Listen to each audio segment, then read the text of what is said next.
welcome everyone. I'm Renewable from Victorian University. I'm the current chair of IEEE IAS Victorian chapter. So I'm very happy to introduce you with Faraz. So Faraz is graduated from Melbourne University and currently is working for DNVG as a senior engineer. So he's going to present on renewables contribution in grid stability and the missing inertia. So I hope you will enjoy the presentation.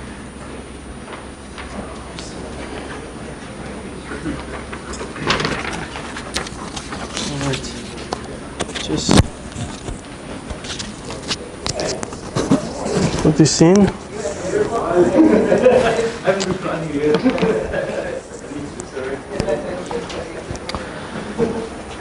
Alright guys, thanks for coming and thanks for your time today. I've just been told we're going to have pizza, so when the pizza comes we have a short break, but and then we can continue. So I'm part of DNVGO, and most people know DNVGO as that certification body, mainly specialized in maritime and oil and gas. But DNVGO is much bigger than that, and we're actually industry leaders in renewables. Some of that, I'm just going to do a bit of promotion very quick. So we do a lot of renewable services. One of them is in power system planning. You know, we do transmission and distribution all the way to a standard grid connection, as we know, GPS studies and so forth. The other services that we do is in asset management teams we have. And I would like to touch on the power failure investigation. And that's basically our forensic studies when there's an asset failure, and we do the root cause analysis and provide some recommendation. The other one is the smart cable guard. We have a proprietary software and hardware to detect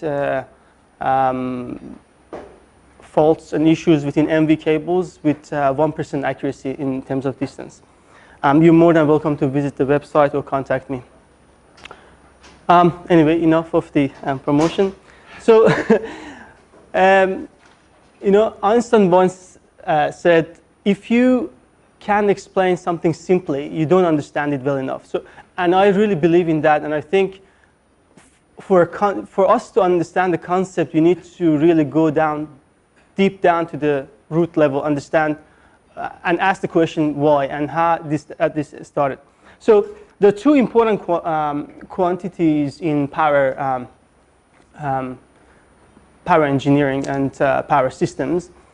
So before I go there, I just want to see a raise of hands that how many power system engineers in this room? Okay, yeah, that's good.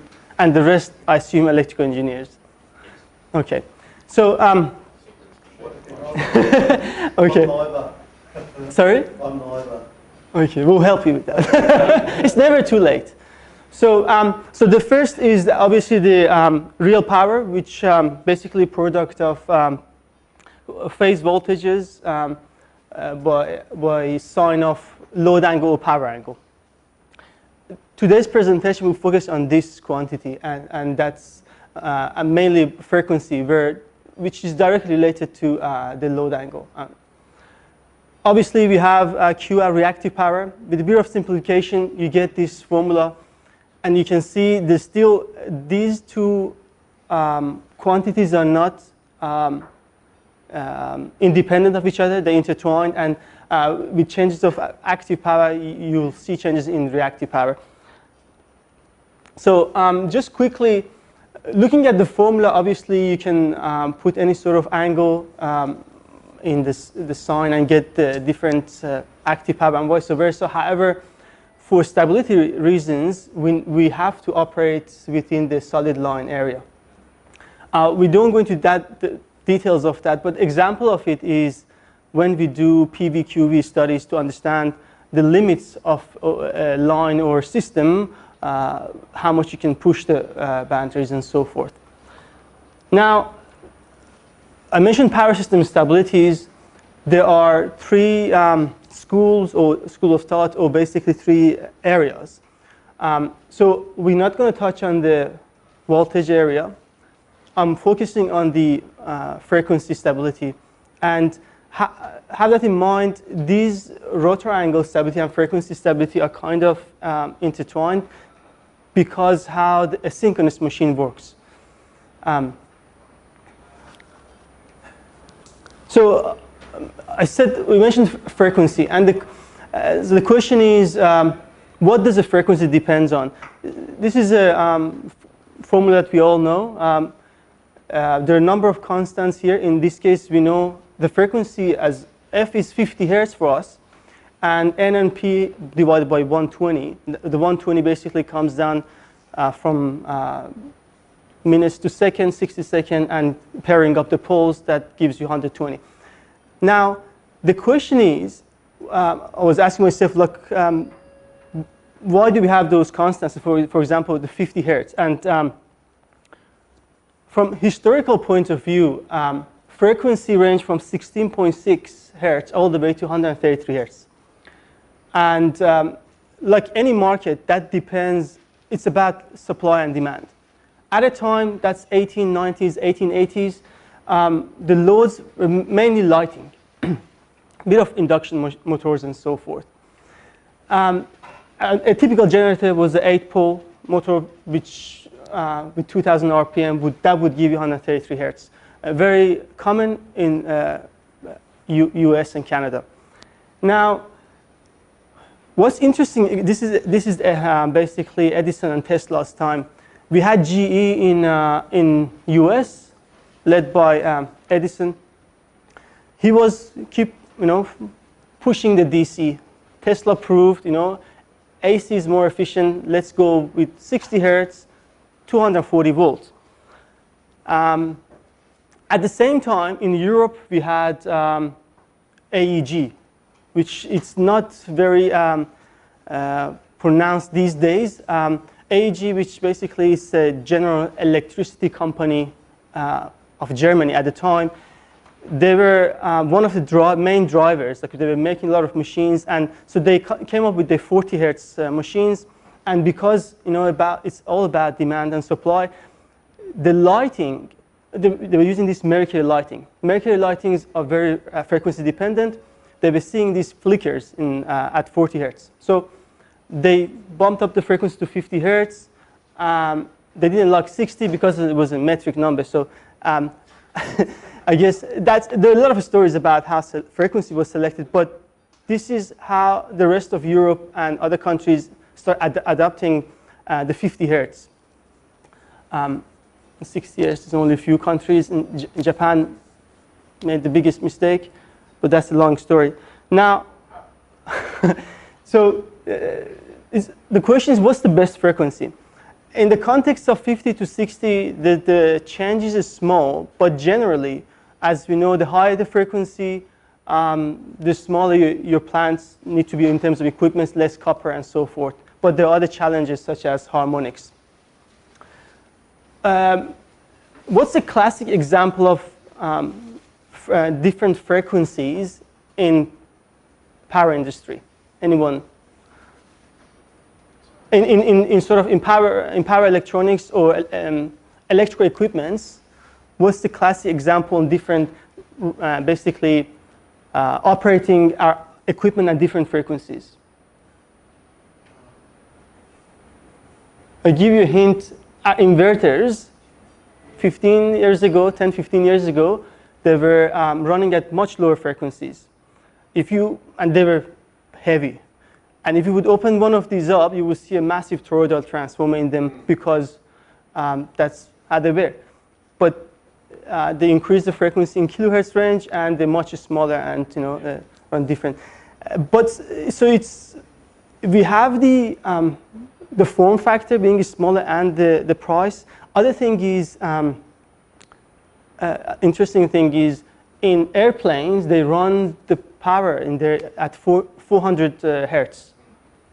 Because your distribution area is relatively small, it doesn't matter, so it's a long distance.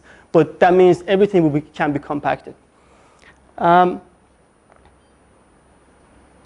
So the concept of frequency change comes into place. And now we have this 50 hertz.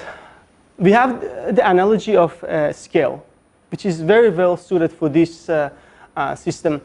if you imagine our generators, each of them, let's say we got a 10 megawatt, 20 megawatts on this one side, and loads on the other side.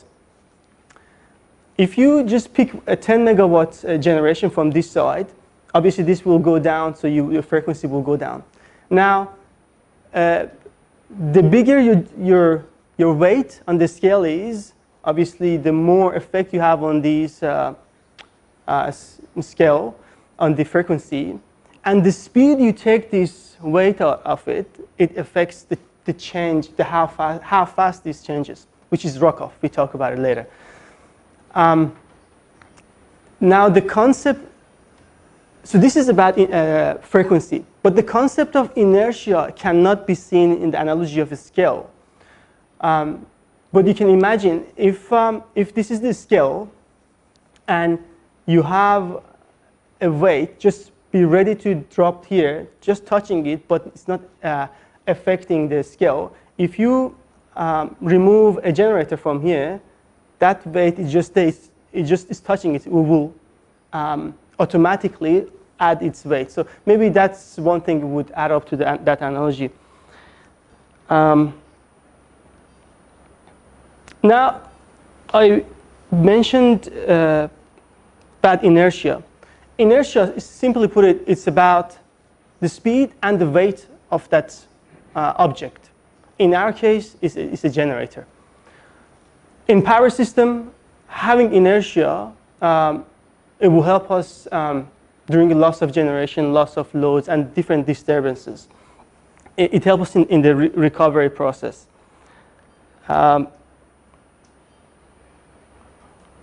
In a conventional synchronous generator, now I just want to take you through this process and the frequency and the inertia. You have the governor. That's where you inject, and the turbines, and that's where you inject your fuel. The fuel can be water in terms of hydro, gas, any sort of thing, fuel. This turbines is directly coupled with the shaft to the synchronous generator, which is controlled by the exciter. So everything it's in part of one unit. The whole thing is connected to the network directly, and that's what's important. Any changes in the network or the grid will be seen directly by the synchronous generator, and vice versa. It's advantage and disadvantage. The advantage is the inertia, because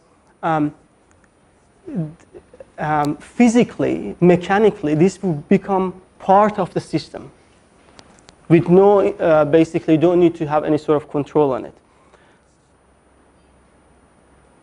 Now, I'm using a generic type wind turbines example here to represent a renewable system.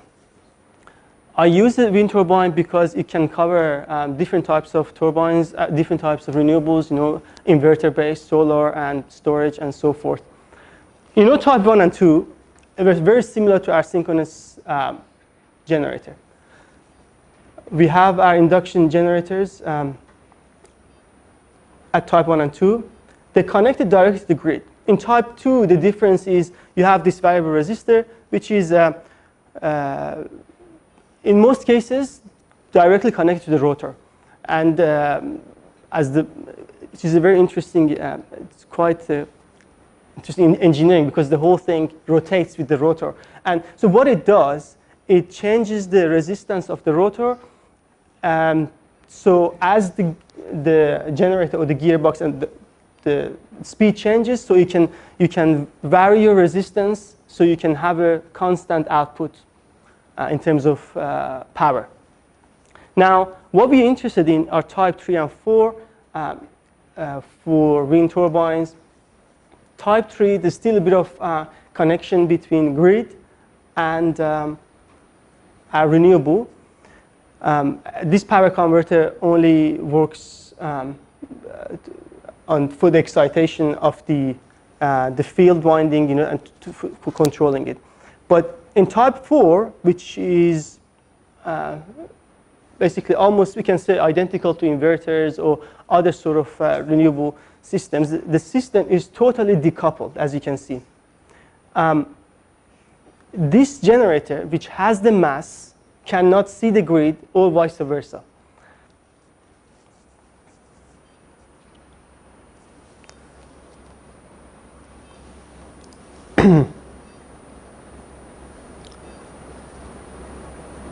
If you have any question, you're more than welcome to stop me. Okay, so now we have the electrical disturbances. In a typical electrical disturbances, we're talking about frequency.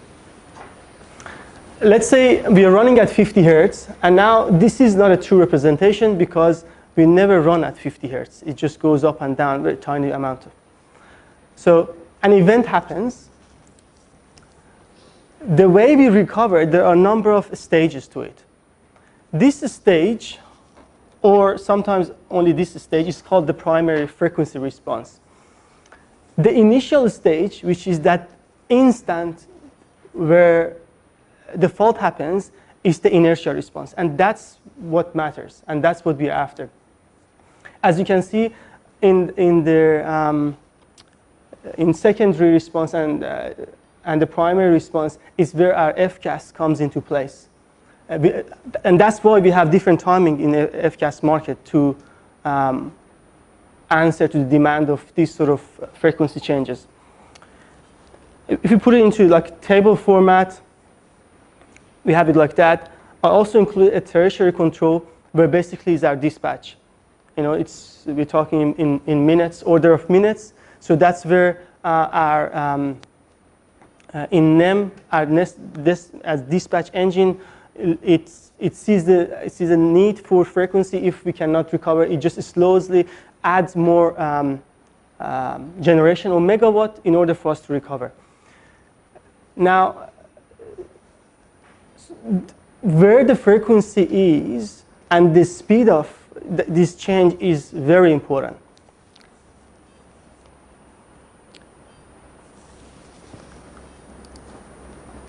Let's go next. So in electrical disturbances, so again, we are focusing on frequency. The challenge is we need to limit the speed of this speed of change as quickly as possible. The thing is, now we know what the solution is. Basically, we need to add more power in terms of megawatt. We have it the other end as well, where the frequency goes up, but that's the easy fix. You know, we just drop the generation, like reduce the generation. But the challenge, we are talking always in the where the frequency drops. In this graph, what I have is the green one, which is a conventional generator, how it responds to events, and the orange one, a typical inverter-based, let's say, system. The difference is, again, that immediate response compared to an inverter-based one. Now, so why is that? Why there is this delay? Any idea? Sorry? To understand this is a real frequency event, the control system need to wait to understand it's a genuine frequency. Exactly, yes. And because the system is decoupled, because in case of synchronous machine, it doesn't need to think. It's part of the system. It's moving with the system. But this is an intelligent machine. It needs to detect. Now, in terms of this sort of response, they have different names for it, you know, because synthetic inertia, digital inertia, and we might know it as the FFR. Let's call it frequency response. Because although it is doing the same job, but because of the timing just changes it, and that's what matters. So now, I mentioned about the speed of change, the rock-off. In 2017, AEMO did a study and survey. I mean, it was done on behalf of AEMO to basically go around and ask different convention generators, what are your main issues with frequency? Most of them, they said, our challenge is with the rate of change and how fast it's changing and the oscillation, which is in a steady state. It's not about the magnitude. No one says because it drops 5 hertz. They said it will drop 4 hertz per second or something. So that's the challenge. So the aim of game basically is to reduce this peak. And this peak, as you can see, is the peak because it's the steepest area.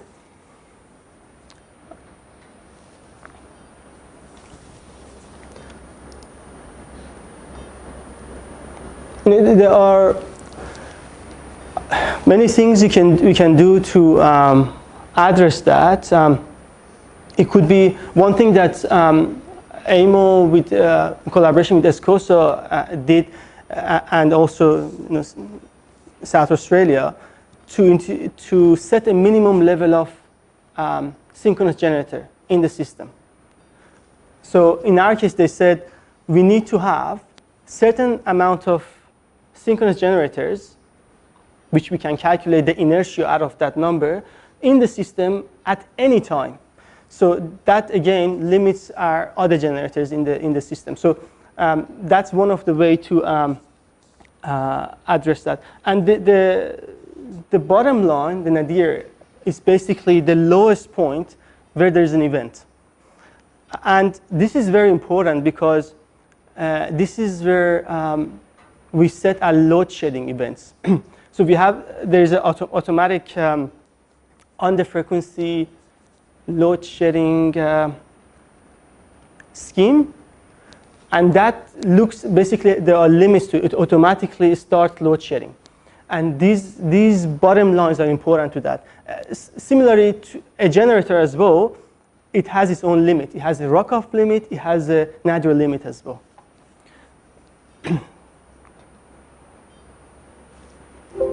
Oh, something happened. Now let's look at the simulation here. So we got there's a wind turbine here, a number of them, and we have a synchronous generator here as well. Event happens, a frequency event.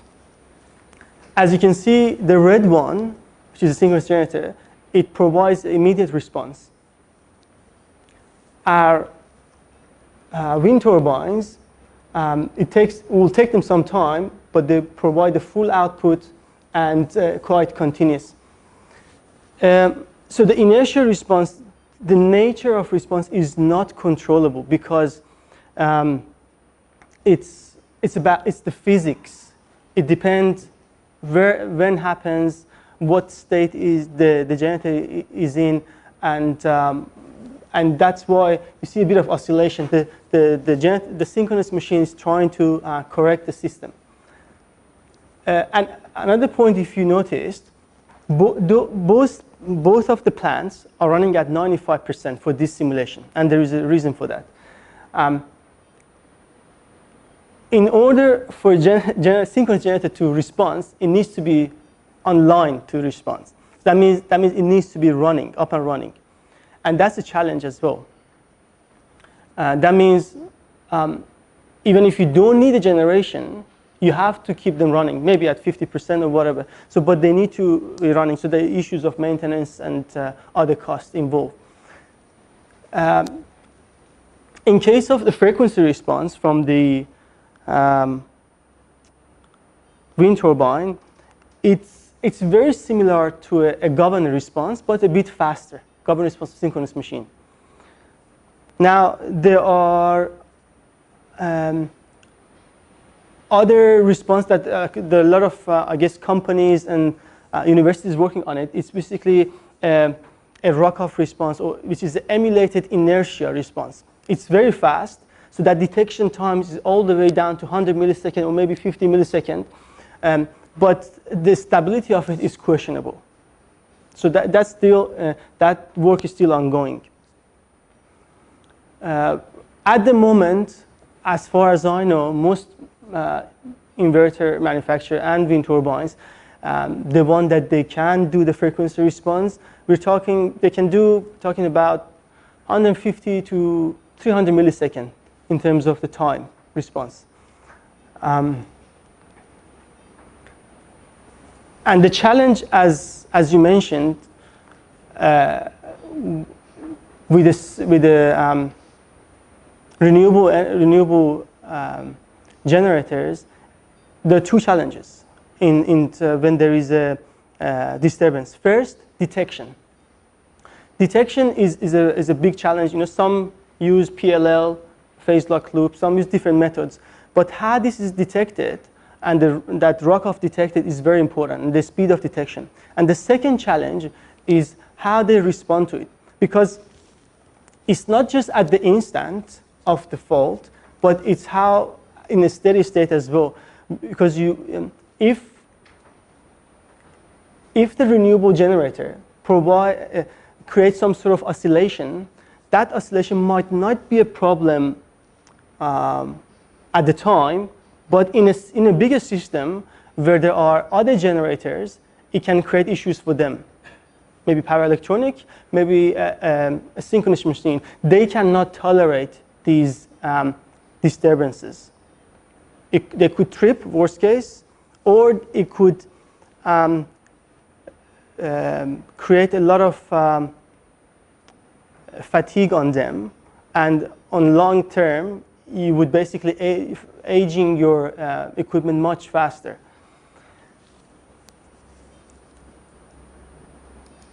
This is another example. This is again 1.5 megawatt wind turbine. This example can be applied to a solar inverter as well. There are a number of graphs. The first one is the wind speed. In case of solar inverter, you can replace that with the irradiance.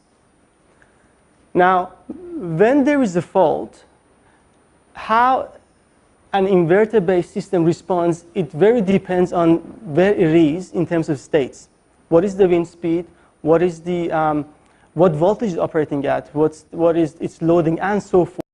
All right. So guys, we had some issues with the recording, so I'm gonna just do a voiceover on the presentation. Now, in this case, as you can see, in the second graph, that's where the event happens.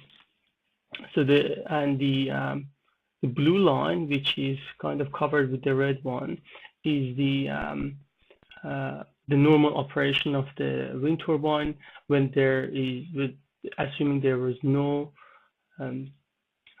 fault or disturbance by the frequency. Now at this instant, there is a frequency disturbance, and our system detects the issue and responds to it by increasing the output. So we got more megawatt injected. Then if you look at the third graph in here, the rotor RPM, the speed is reducing slowly as we are increasing the megawatt output. So the unit needs to recover this speed reduction or the acceleration. This recovery means it needs to speed up its rotor. So if you look at the megawatt output at this point, the output, the megawatt output of it, it will be less than what it would have been in a normal operation. So it will go down, less megawatt output to recover the speed, and it will eventually reach to a stage of as if it was operating normally. Now in this scenario, This is called an neutral, energy neutral. So the area under the graph, if you look at it in here compared to here, it's almost the same. So what's injected is almost the same as what is observed here. However, what's the important bit, as we mentioned, it's about that instant, the initial response, and basically reducing the runoff, amount of runoff. And in this case, the wind turbine is doing that and is providing that synthetic inertia. So this being energy neutral is not a case, and it's not important.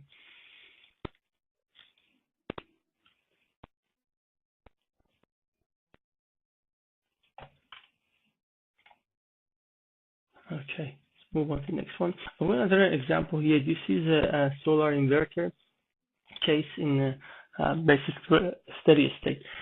Now, this result, or the graph, is from the EMT study of full impact assessment. The plant is located in Queensland with a very low short cycle ratio. Now, we've been talking about frequency and active power, but here I'm showing you the voltage. But it might not be directly related, but you will see the correlation and how they related. So in this case, we have the blue signal and the black one. So the blue one is where our solar inverter is operating on its own in the system with minimal synchronous generator in the vicinity, or no synchronous generator in the vicinity.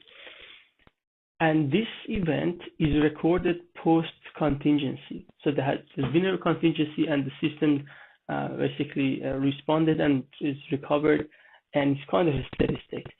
Now, as you can see, this oscillation has been observed at the POC, point of connection, and it's not acceptable. Almost it's 0.02 per unit, and it's going up and down. But after including a synchronous generator vicinity of this plant, the response is the black one. As you can see, the oscillation has reduced significantly. Now, again, this is where the system goes into LVRT and starts responding and so forth. But these sort of outputs or behaviors are what I was referring to before, where with the system with a lack of inertia, you can have a lot of issues. Okay, let's move to the next one. So the frequency in Australia, this is I've got this from Kate Summers' presentation. On the left is 2001. As you can see, the operating frequency had a quite narrow band. In 2015, this band has been widened, and so all generators, including synchronous generators, they don't need to comply as that stringent as what we had in 2001. Now the current frequency band is different to what I have here. I will show it to you in the next slides. And another point here, so I mentioned a frequency and the band and these operating range. In power systems, when you want to start modeling and creating a model for the system, you always have a slack bus, and this slack bus is where your generator sets the voltage and frequency and forth, and that it creates that balance in the system. In reality, actually, that's relatively same as how you do the simulation. For example, in Australia, in NEM, actually, the National Electricity Market in the eastern side of Australia, this frequency, interestingly, is set by only handful or number of generators. And those generators in NEM are snowy hydro units. And one of them is Chumet and the other is in Murray region.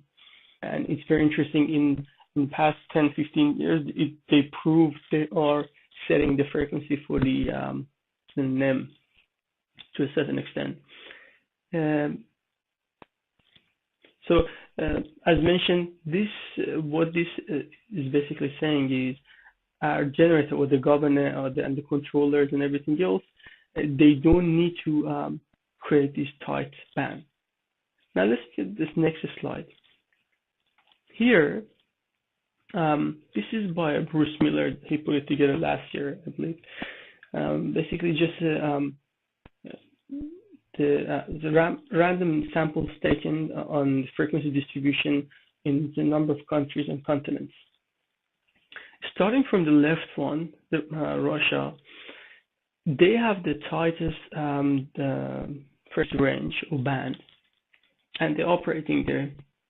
Another interesting one in here is Europe. Europe, the band is relatively wide.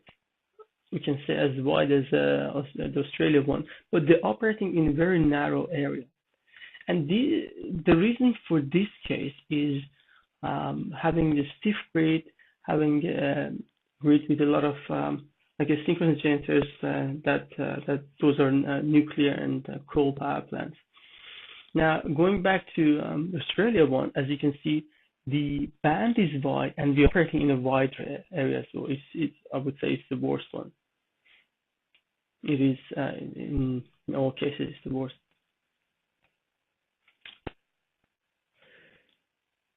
Now, this is the current, as far as I know, FOS. This is the frequency operating standard.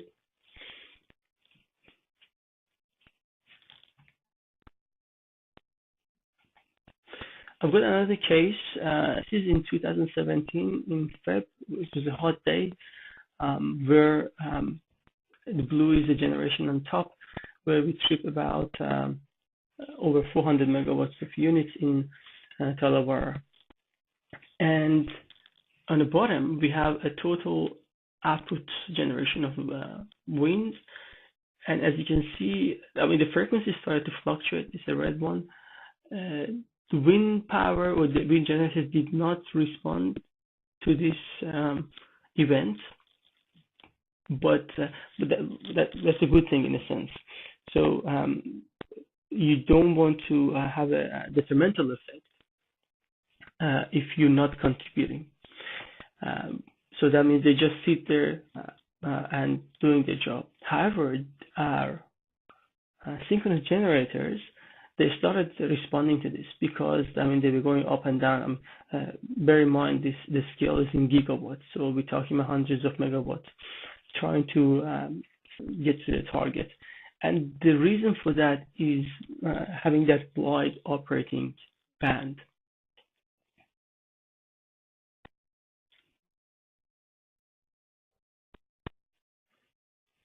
And this wide operating band, it creates an immediate primary control issue.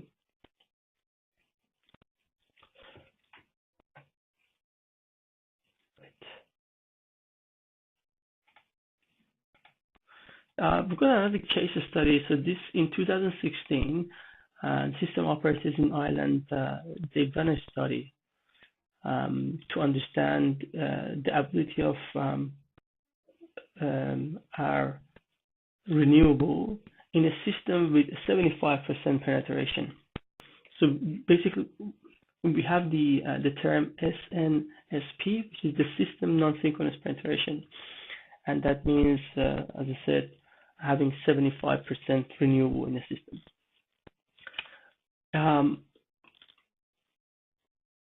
So the University of in Belfast, they proved in the simulation and the study, by having a 360 megawatt batteries, they can provide the same amount of inertia as a 3000 megawatt synchronous generator. And that is true if we just think about it logically, because in case of batteries, they just 360 megawatts of it just sits there ready to respond. But in case of synchronous generator, you need a large amount of synchronous generator just sit there and running, like the example I showed you that it was running at 95%, and have some sort of headroom. So when an event happens, they will respond. So in this case, I don't have the details of it, at what percent it did in the simulation they're running it.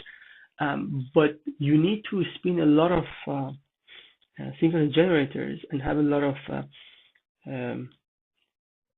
headroom available, so you can get 360 megawatt out of it for the inertia. Now they said the system could provide the speed of 100 milliseconds. That is very fast for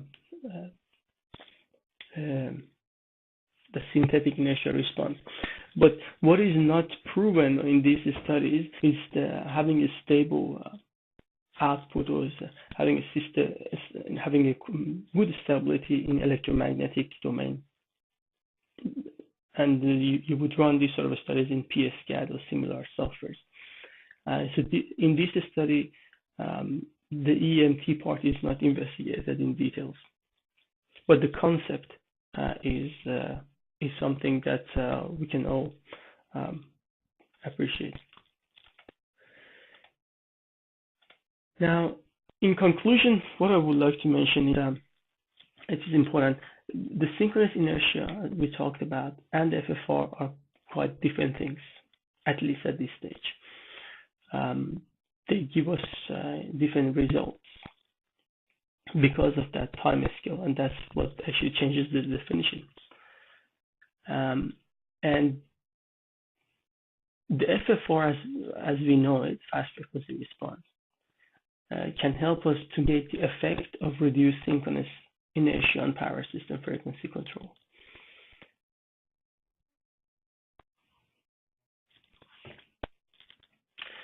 Now, in terms of future development, that's what I was thinking to myself. What are the things that it can take us to the next level? So as the cost of renewable, especially the CapEx, reduces, we can start thinking about using as our renewables for these sort of services in our case frequency. And how does that work? Basically, if you have a cheap turbine or wind farm, you can afford to run them at 50% and always having some sort of headroom, so they are ready to respond and have enough amount of power. The second point I mentioned and the third point are improving the way we do the control, the tuning of it, especially first at detection of it, then at controlling this response, basically in the to avoid the oscillation avoidance, to have the oscillation avoidance. Last one, this is very interesting. If you look around all the devices we have, electronic devices, any electrical devices in our houses, offices, buildings, I would say most of these are power electronic. In my house, even my fridge and washing machine are controlled power electronics and some sort of inverter. So nothing directly connected to the system in terms of voltage. So what I'm saying is these devices, these new generation of loads can tolerate much larger changes. Look at your power adapter, it says 50, 60 hertz, 110 volts to 260 volts, very wide ranges of voltage and frequency. So this is something that might also change the way we go forward. Now, a food for thoughts here. My question to you guys is, and you should think about it and make sure you can leave a comment or ask those questions. How do you think our power system will change and look like in 2040? Is it going to having a tight operating point due to improved control system, and or having a very wide band due to flexible loads?